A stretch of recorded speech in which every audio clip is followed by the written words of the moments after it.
For decades, we've looked out at space and told ourselves one thing.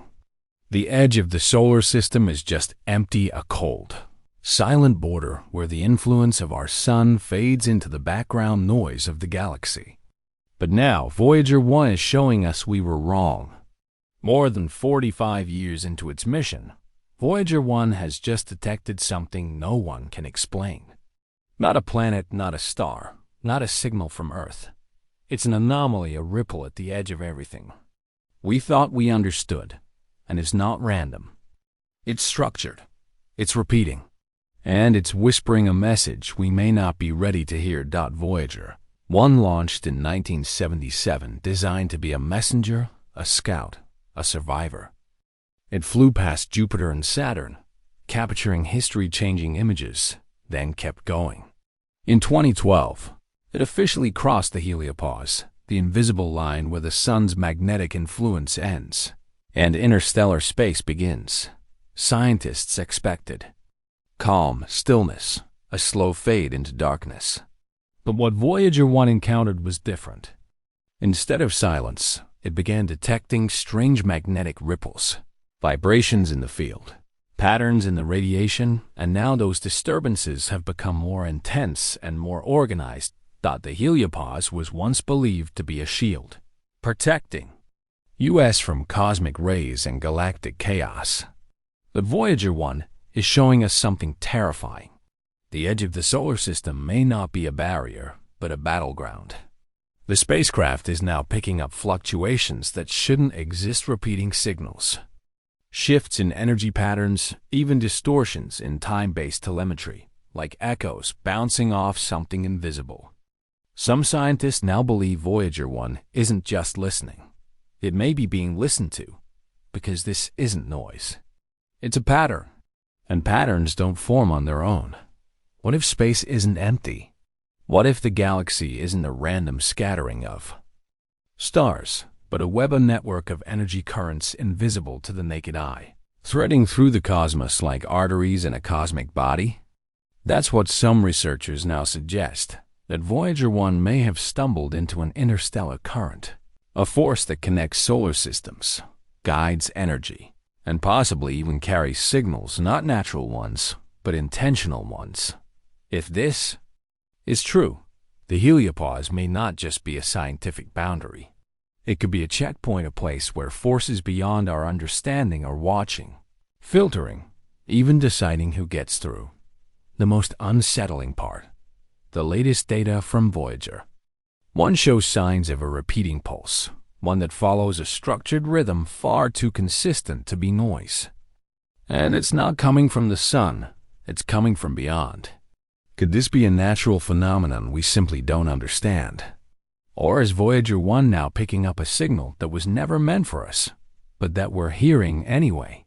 Some physicists have even suggested that Voyager's long mission may have accidentally tuned itself into a galactic frequency, like a lost antenna finally picking up the universe's hidden broadcast. And if that's the case, then we need to ask the question we've been avoiding for decades. Are we the only ones listening, or are we the only ones just starting to hear?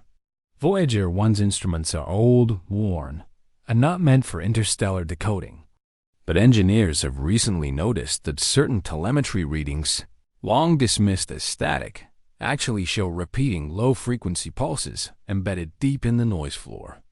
These pulses aren't constant. They flare up and vanish in precise intervals. And when scientists mapped them out across time, a pattern emerged. They align with Earth's position relative to the galactic center. In other words, they're tracking us or reacting to us. The question is, why now? Some astrophysicists, no longer satisfied with the limitations of conventional models, have begun entertaining a radical idea that the galaxy contains engineered regions, vast structures, or zones created by an ancient intelligence. This is known as the architect hypothesis. In this model, space isn't a wilderness. It's built, at least in part.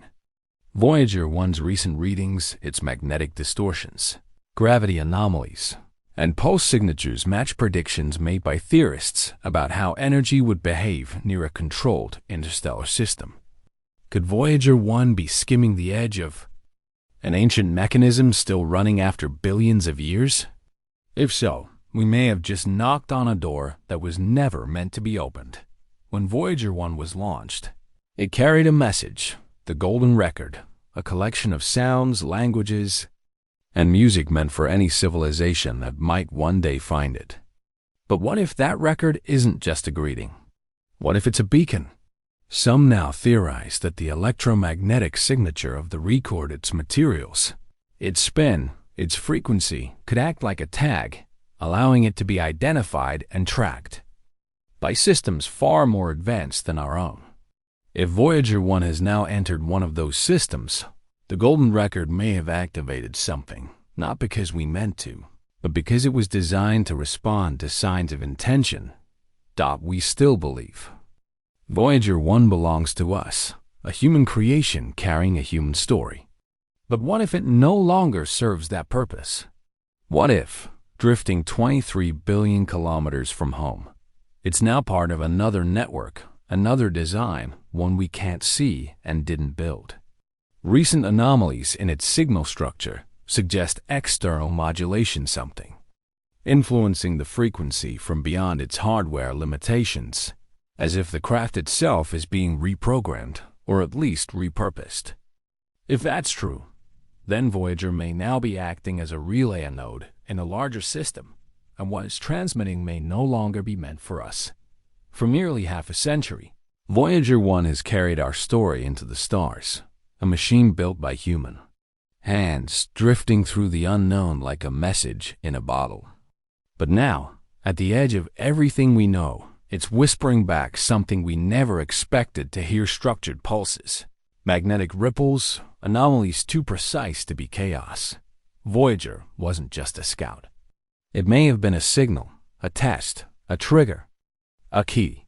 And now something has answered, whether it's a force of nature we don't yet understand or a system designed long before Earth ever formed. We've touched it not with a satellite, but with a question.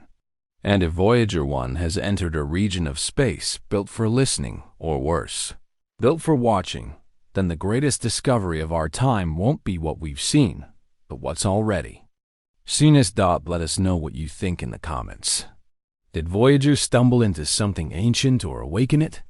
Subscribe and turn on notifications, because if this is the end of Voyager's silence, it might be the beginning of the universe finally speaking back.